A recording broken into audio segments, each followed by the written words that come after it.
بسم الله الرحمن الرحيم. الحمد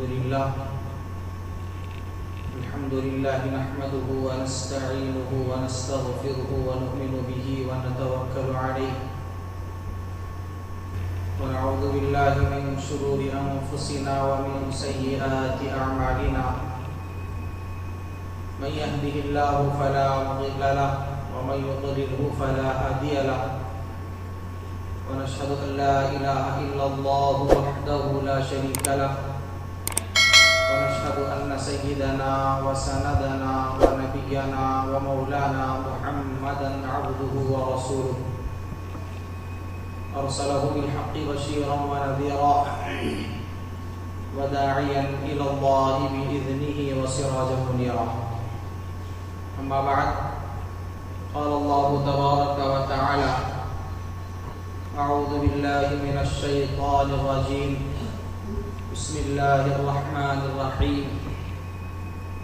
يا أيها الذين آمنوا ادخلوا في السلم كافة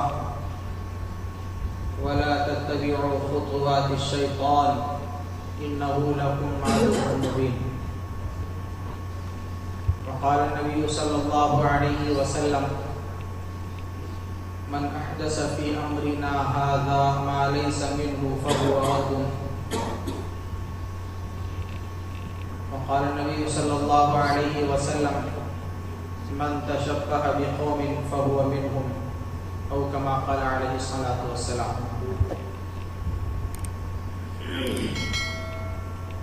محترم بزرگوں، عزیز نوجوان ساتھیوں، قرآن مجید کی جو آیت آپ حضرات کے سامنے تلاوت کی گئی ہے، اس کے اندر اللہ تعالیٰ ارشاد فرماتے ہیں: یا ایھا الذین آمنو، اے ایمان والو، ادخلوا فی السلم کافہ، مکمل دین میں داخل ہو جاؤ،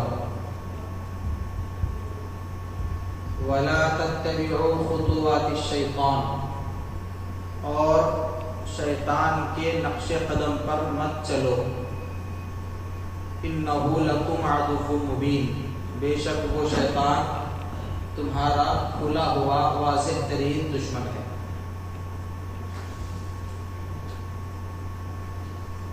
اس آیت کے شروع میں اللہ نے فرمایا: اے ایمان والو۔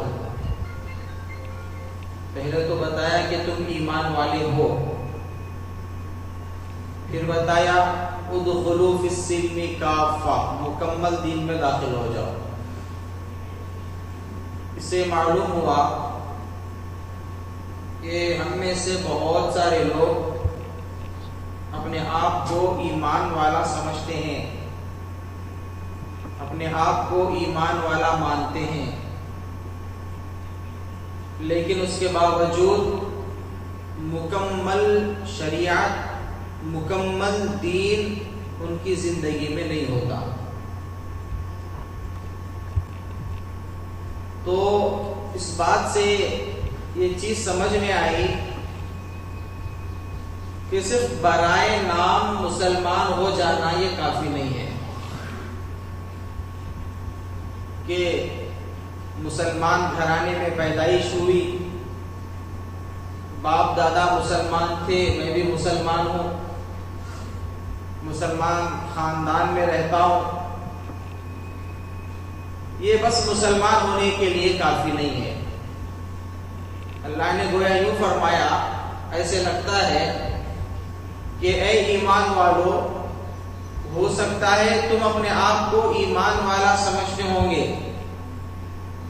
ہو سکتا ہے تم اپنے آپ کو دیندار سمجھتے ہوں گے، لیکن حقیقی معنوں میں مسلمان اس وقت تم سمجھے جاؤ گے جب تم مکمل دین پر عمل کرو گے۔ جب تک ہماری زندگی میں مکمل دین نہیں ہوگا، تب تک ہم اللہ تعالیٰ کی نظر میں ایمان والے نہیں ہیں، اللہ کی نظر میں ہم مسلمان نہیں ہیں، اور ہمارا مسلمان ہونا، ہمارا ایمان والا ہونا، یہ دنیا والوں کو دکھانے کے لیے نہیں ہے. ہم کو جو اپنا ایمان اور اپنا اسلام دکھانا ہے وہ اللہ کو دکھانا ہے.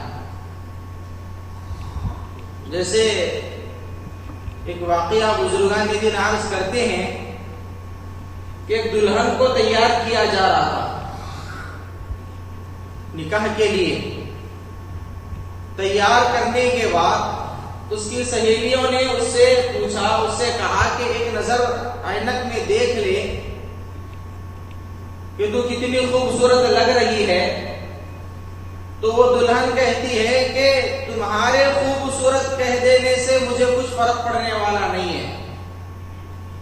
تم ایک بار نہیں 1000 بار مجھے خوبصورت کہہ دو، لیکن اس سے میری زندگی میں کچھ فرق پڑنے والا نہیں ہے. بلکہ مجھے خوبصورت وہ کہے جس کے نکاح میں میں جا رہی ہوں، تب میری زندگی صحیح ہے. یعنی اس کا سنورنا، اس کا سجنا وہ اس کے اپنے شوہر کے لیے ہے. جب تک شوہر پسند نہیں کرے گا، دنیا والوں کی پسند یا ناپسند کا کوئی اعتبار نہیں ہے. ایسے ہی ہماری دینداری، ہمارا تقوی، ہماری پرہیزگاری وہ اللہ کی نظر میں تقوی مانا جائے. اللہ کی نظر میں ہماری دینداری سمجھی جائے، تب جا کر ہم حقیقی معنوں میں مسلمان ہیں. ہم اپنے آپ کو بڑا متقی سمجھ لیں، اس کا اعتبار اللہ کے نزدیک نہیں ہے. اللہ کی نظر میں حقیقی معنوں میں مسلمان بندہ بنے، تب اس کے ایمان کا، اس کے تقوی کا اعتبار ہوگا. اور اللہ نے فرمایا کہ تمہارے ایمان اور تمہارے دینداری کا معیار اس وقت کامل مانا جائے گا جب تم مکمل شریعت پر عمل کرو. مکمل شریعت پر، شریعت کی ایک چیز کو لے لیا، دوسری چیز کو چھوڑ دیا. جو چیز آسان لگی اپنا لیا، جو چیز مشکل لگی چھوڑ دیا. کبھی نفس کے بہکاوے میں آ کر، کبھی انانیت کے بہکاوے میں آ کر، کبھی اپنی ناک کا مسئلہ آ جائے، لوگوں کو دکھانے کے لیے ہو. لوگ شریعت کو چھوڑ کر دنیا داری کی طرف متوجہ ہو جاتے ہیں. یہ قابل اعتبار ایمان اور اسلام اللہ کے نزدیک نہیں ہے. اللہ کے نبی صلی اللہ علیہ وسلم نے فرمایا کہ تم میں سے اس وقت تک کوئی بھی شخص کامل ایمان والا نہیں مانا جائے گا جب تک کہ اس کے نزدیک میری ذات، اس کے مال، اس کی اولاد اور اس کے گھر والوں سے زیادہ محبوب نہ ہو جائے. اللہ کے نبی نے جب فرمایا تو حضرت عمر رضی اللہ عنہ نے آ کر عرض کیا کہ اللہ کے نبی، آپ کی ذات میرے نزدیک محبوب ہے میرے مال سے زیادہ.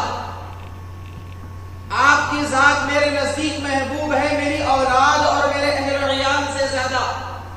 میرے مال اور میری اولاد، میرے اہل سے زیادہ آپ مجھے محبوب ہیں. لیکن اگر میں غور کروں تو مجھے میری ذات سے زیادہ آپ کی ذات محبوب نظر نہیں آتی. حضرت اللہ کے نبی صلی اللہ علیہ وسلم نے فرمایا کہ نہیں، جب تک میری ذات تمہاری اپنی ذات سے زیادہ محبوب نہ بن جائے تب تک تمہارا ایمان کامل نہیں ہے. تو حضرت عمر نے فرمایا کہ ہاں اللہ کے نبی، اب میری ذات چھوٹی ہو گئی، آپ کی ذات میری ذات سے زیادہ محبوب ہو گئی. حضرت عمر نے ہو سکتا ہے ایمان والوں کو سبق دکھانے کے لیے، سبق پڑھانے کے لیے عرض کیا ہو.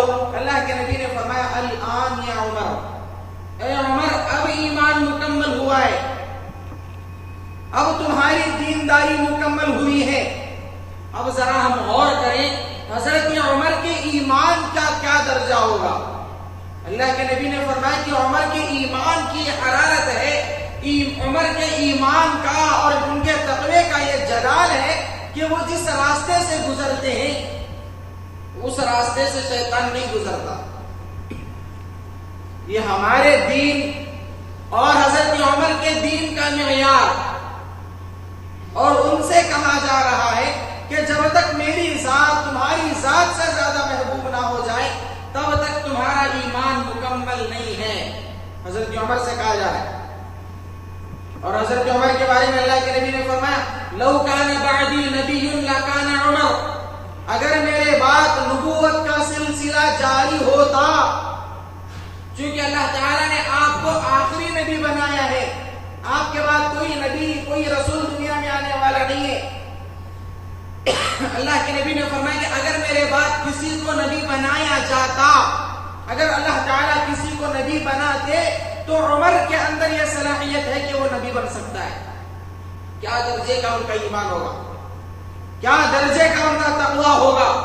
اور ان سے کہا جا رہا ہے کہ جب تک میری ذات تمہارے نزدیک محبوب نہ ہو جائے تب تک تمہارا دین اور تمہارا ایمان کامل اور مکمل نہیں ہے.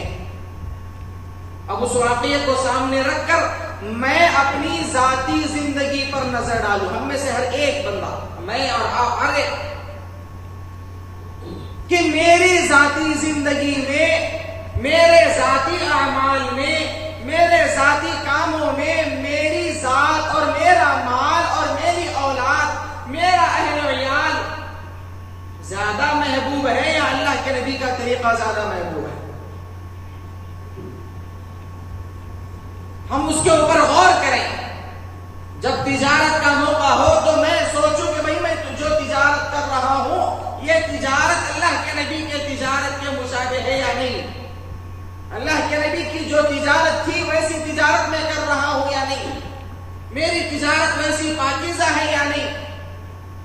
اگر میں رشتہ داری کر رہا ہوں تو اس کے اندر بھی غور کروں کہ اللہ کے نبی نے بھی اپنی 4 بیٹیوں کا نکاح کیا، ہم بھی اپنے گھر میں شادی بیاہ کر رہے ہیں، تو ہمارے شادی بیاہ کے موقع میں ہم جو اعمال کر رہے ہیں وہ اللہ کے نبی کے اعمال سے کتنا میل کھاتے ہیں. غور کرنے کی ضرورت ہے. اسی لیے اللہ تعالیٰ نے فرمایا ہو سکتا ہے تم اپنے آپ کو بڑا ایمان والا سمجھتے ہو سکتا ہے تم اپنے آپ کو بڑا دیندار گردانتے ہوں گے، لیکن حقیقی معنوں میں ایمان اس وقت مانا جائے گا جب تم مکمل شریعت پر عمل کرو. ادخلوا فی السلم کافہ، مکمل دین میں داخل ہو جاؤ. اور اگر کوئی بندہ مکمل دین میں داخل نہیں ہو رہا ہے، دین میں تو ہے، دینداری تو ہے، نمازیں تو پڑھ رہا ہے، روزے رکھ رہا ہے، زکات دے رہا ہے، دیگر اعمال کر رہا ہے، لیکن مکمل طور پر ابھی وہ دین میں داخل نہیں ہوا، مکمل طور پر اس نے ابھی شریعت کو نہیں اپنایا، تو اللہ نے اسی کو بیان فرمایا وَلَا تَتَّبِعُوا خُطُوَاتِ الشَّيْطَانِ، شیطان کے نقش قدم پر نہ چلو، شیطان کی پیروی نہ کرو. معلوم ہوا کہ جو بندہ مکمل دین پر عمل نہیں کر رہا ہے وہ ظاہر میں تو مسلمان نظر آئے گا لیکن وہ حقیقت میں شیطان کی پیروی کر رہا ہے، حقیقت میں وہ شیطان کے راستے پر چل رہا ہے. اور آج ہمارا حال کیا ہے؟ اللہ کے نبی صلی اللہ علیہ وسلم نے فرمایا من تشبہ بقوم فہو منہم، جو بندہ جس قوم کی مشابہت اختیار کرتا ہے اس بندے کا انہی لوگوں کے ساتھ حشر کیا جائے گا. اگر میں کسی قوم کی مشابہت اختیار کروں تو اللہ تعالیٰ قیامت میں اس مشابہت اختیار کرنے والے کا حشر قیامت میں اسی قوم کے ساتھ فرمائیں گے. اگر کوئی یہودیوں کی مشابہت اختیار کر رہا ہے قیامت میں وہ بندہ یہودیوں کے مجمع میں کھڑا ملے گا. اگر کوئی نصارہ کی مشابہت اختیار کر رہا ہے قیامت میں وہ نصارہ کے مجمع میں ملے گا. یہ اللہ تعالیٰ کا فیصلہ ہے. اللہ کے نبی نے اس کو واضح کر کے بتایا کہ کبھی کسی کی مشابہت اختیار نہ کرو. آپ غور کریں، دیگر اپنی زندگی کے دوسرے اعمال تو دور کی بات، کھانا پینا، سونا اٹھنا، جاگنا، تجارت کرنا، گھومنا پھرنا یہ بہت دور کی چیز ہے. عبادات کے قبیل میں آئیں. آپ کو معلوم ہوگا کہ عاشوراء کے دن روزہ رکھا جاتا ہے، اس کے ساتھ ایک اور دن ملانے کا حکم دیا گیا. 10 محرم کا روزہ ہے اصل میں، اس کے ساتھ میں 9 تاریخ کو یا 11 تاریخ کو بھی ساتھ میں ملانے کا اللہ کے نبی نے حکم دیا. یہ روزے کی تاریخ کیا ہے؟ کہاں سے یہ روزہ مسلمانوں کو بتایا گیا؟ اللہ کے نبی صلی اللہ علیہ وسلم نے جب دیکھا کہ یہودی لوگ روزہ رکھتے ہیں، 10 محرم کو روزہ رکھتے ہیں، اللہ کے نبی نے پوچھا کہ بھائی تم 10 محرم کو روزہ کیوں رکھتے ہو؟ روزہ رکھنے کی وجہ کیا ہے؟ تو یہودیوں نے عرض کیا، جو حضرت موسیٰ علیہ السلام کو ماننے والے ہیں، انہوں نے کہا کہ آج کے دن یعنی 10 محرم کو اللہ تعالی نے ہمارے نبی حضرت موسیٰ کو فرعون سے نجات دی. فرعون سے ہمارے نبی حضرت موسیٰ کو آج نجات ملی تھی، دریا میں وہ ڈوب گیا تھا. تو اسی کی خوشی میں ہم لوگ آج کے دن روزہ رکھتے ہیں شکرانے کے طور پر. اللہ کے نبی صلی اللہ علیہ وسلم نے فرمایا، اچھا موسیٰ علیہ السلام تو نبوت کے اعتبار سے، نبی ہونے کے اعتبار سے میرے بھائی ہیں، لہٰذا ہم مسلمان اس بات کے زیادہ حقدار ہیں کہ ہم بھی 10 محرم کو روزہ رکھیں. اللہ کے نبی نے صحابہ کو حکم دیا کہ بھئی تم بھی 10 محرم کو روزہ رکھو. اب روزہ رکھنا کون سی بری بات ہے؟ یہودی روزہ رکھنے میں وہ کیا اپنا ذاتی مسئلہ ہے، ذاتی عمل ہے. اللہ کے نبی نے مسلمانوں کو بھی حکم دیا کہ تم بھی روزہ رکھو. لیکن روزہ رکھنا جو کہ عبادت ہے، اللہ کے نبی نے حکم دیا کہ بھئی ایک روزہ نہ رکھو، کیونکہ ایک روزہ رکھو گے تو اس عبادت میں بھی یہودیوں کی مشابہت ہوگی. حالانکہ عبادت ہے، عبادت کے اندر بھی غیروں کی مشابہت اختیار کرنے سے منع کیا گیا. اور اللہ کے نبی نے حکم دیا کہ 9 محرم کو ملا لو یا 11 محرم کو ساتھ میں ملا لو. وہ یہودی ایک روزہ رکھتے ہیں، تم ان کی مخالفت میں 2 روزے رکھو. عبادت کے اندر بھی ان کی مشابہت اختیار کرنے سے روکا گیا. تو ہمیں اپنی ذاتی زندگی میں سوچنے کی ضرورت ہے کہ بھئی اللہ کے نبی نے ہم کو جو دین بتایا ہے پاکیزہ دین، اور اللہ تعالیٰ نے فرمایا اليوم اکملت لکم دینکم واتممت علیکم نعمتی، آج کے دن ہم نے تم پر تمہاری شریعت کو مکمل کر دیا، پوری شریعت تمہارے اوپر نازل کر دی گئی. ایک مرتبہ حضرت عمر رضی اللہ عنہ کی خدمت میں یہودی آ کر کہنے لگے کہ اے امیر المؤمنین حضرت عمر، تمہارے قرآن مجید میں، تمہاری آسمانی کتاب میں ایک آیت ایسی ہے کہ اگر وہ آیت ہماری کتاب میں، ہماری آسمانی کتاب میں اگر وہ نازل ہوتی تو جس دن وہ آیت نازل ہوئی ہے اس دن کو ہم عید کا دن مناتے. جس دن وہ آیت نازل ہوئی ہے اگر وہ آیت ہماری کتاب میں آتی تو ہم اس دن کو عید کا دن مناتے. تو حضرت عمر نے فرمایا کہ مجھے معلوم ہے وہ کون سی آیت ہے. وہ آیت ہے اليوم اکملت لکم دینکم واتممت علیکم نعمتی ورضیت لکم الاسلام دینا. یہ ایسی آیت ہے کہ اللہ نے مہر لگا دی کہ اب شریعت مکمل، اب اس کے بعد کوئی اور زائد چیز اس کے اندر داخل نہیں ہو سکتی. اور اللہ کے نبی نے فرمایا من احدث فی امرنا ھذا، ہماری اس شریعت کے اندر کوئی بندہ ایسی نئی بات نکالے، کوئی نئی بات اس کے اندر داخل کرنے کی کوشش کرے جو اس شریعت کے اندر نہیں ہے، ما لیس منہ، جو اس شریعت کا حصہ نہیں ہے، فہو رد، تو وہ چیز مردود ہے اور وہ داخل کرنے والا بھی مردود ہے. اللہ کے نبی صلی اللہ علیہ وسلم نے 2 ٹوک انداز میں بتا دیا کہ وہی شریعت اب مکمل ہو چکی ہے، اب نئی بات اس کے اندر داخل مت کرو. اور آج ہم اپنے ارد گرد نظر دوڑائیں، اپنے اطراف میں نظر کریں کہ کتنی ایسی چیزیں ہیں جس کو ہم اپنی زندگی میں دینداری سمجھ کر کر رہے ہیں، دین کا حصہ سمجھ کر کر رہے ہیں، ثواب کی امید لگا کر کر رہے ہیں. دیکھیں اگر کوئی بندہ گناہ کر رہا ہوتا ہے، آپ اس کو بتائیں کہ بھائی یہ غلط چیز ہے، گناہ ہے، تو وہ بندہ توبہ کر لے گا، اس کو توبہ کی توفیق ملے گی، کیونکہ اسے معلوم ہو جائے گا کہ بھائی یہ گناہ ہے، یہ ناجائز کام ہے. حرام کام کرنے والا توبہ کر سکتا ہے، شراب پینے والے کو معلوم ہے کہ یہ حرام ہے، جوا کھیلنے والے کو معلوم ہے کہ یہ حرام ہے، زنا کرنے والے کو معلوم ہے کہ یہ حرام ہے. وہ معلوم ہو رہا ہے لیکن اس کو توبہ کرنے کی اس کو توفیق مل سکتی ہے، کیونکہ اسے معلوم ہے کہ یہ حرام کام ہے۔ شراب پینے والے کو آپ کسی مسلمان جو شراب پیتا ہے اس کو پوچھو کہ بھئی تم شراب پیتے ہو، بتاؤ اسلام میں شراب پینا جائز ہے یا حرام ہے؟ وہ یا تو جواب دے گا کہ حرام ہے، یا اپنی نظریں جھکا لے گا اور انداز میں بتائے گا کہ ہاں یہ حرام ہے، گناہ کا کام ہے، اور ایک نہ ایک دن وہ توبہ کر لے گا، کیوں؟ اسے معلوم ہے کہ یہ گناہ کا کام ہے۔ لیکن اگر کوئی بندہ ایسا کام کر رہا ہے جس کام میں اس کو لگتا ہے کہ یہ ثواب کا کام ہے، اس پر مجھے نیکیاں مل رہی ہیں، حالانکہ وہ ناجائز کام ہوتا ہے، لیکن بیچارے کو معلوم نہیں کہ یہ ناجائز ہے، حرام ہے، اس میں نیکیاں نہیں بلکہ گناہ مل رہے ہیں، اس کو معلوم نہیں ہے، وہ ثواب کی امید لگا کر رہا ہے، وہ کبھی زندگی میں توبہ نہیں کرے گا، کیونکہ اس کو وہ گناہ کا کام لگتا ہی نہیں ہے۔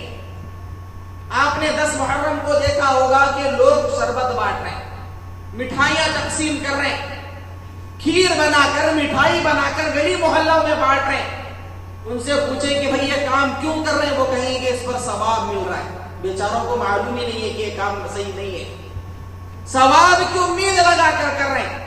آپ اس ضمن میں اس تاریخ کا مطالعہ کرتے ہوئے کربلا کے میدان تک جائیں، وہاں آپ کو ملے گا کہ جس کربلا کے میدان میں حضرت حسین اور اہل بیت کو پیاسا رکھ کر شہید کیا گیا، پانی کے ایک ایک قطرے کو ترس رہے، ان کو وہاں شہید کیا گیا، اور ان کے شہید ہونے کے بعد حضرت حسین کے گلے میں کٹی ہوئی گردن میں ایک ملعون نیزہ چبا کر ناچ رہا ہے۔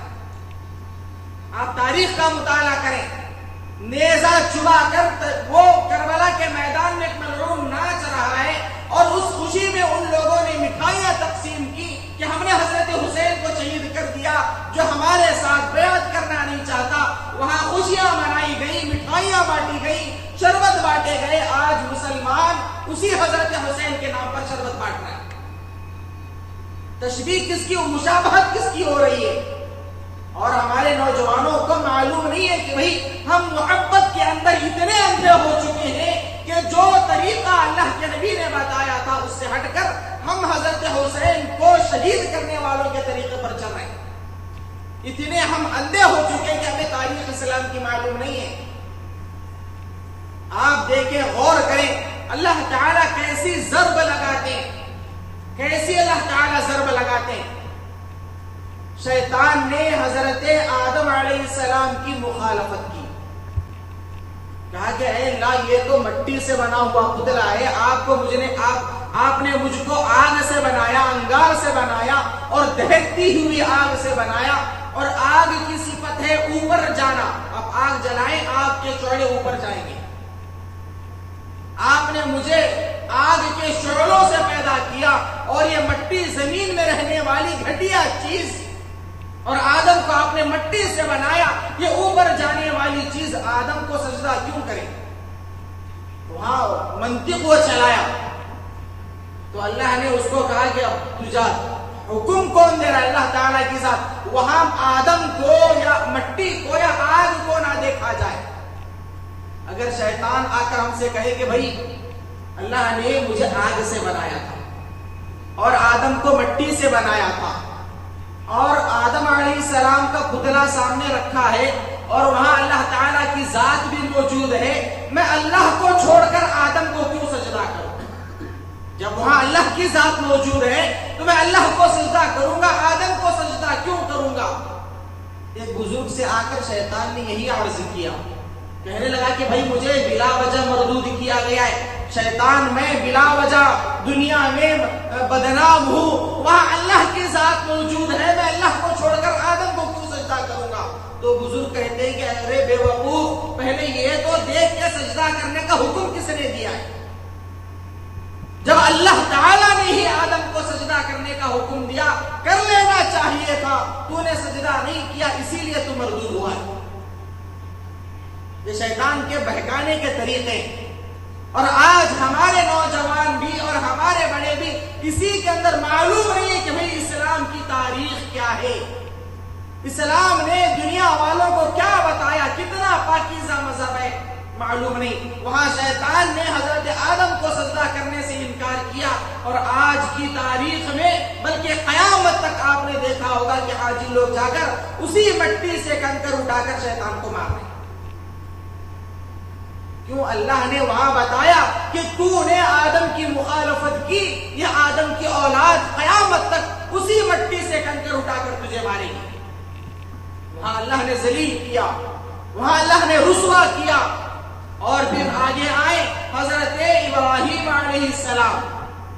نمرود نے مخالفت کی، حضرت ابراہیم کو اٹھا کر آگ میں ڈالا گیا.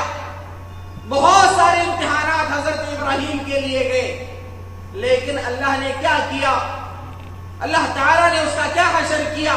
ایک چھوٹا سا مچھر اس کی ناک میں گیا، وہی نمرود کا جوتا ہے، وہ لے کر اپنے سر پر بجا رہا ہے.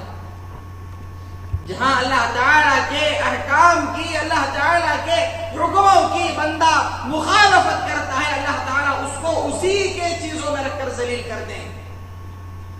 نمرود خود اپنا جوتا لے کر سر پر بجا رہا ہے. جب تک جوتا لے کر سر پر مارتا نہیں اس کو سکون نہیں ملتا. اللہ نے ذلیل کر کے بتایا.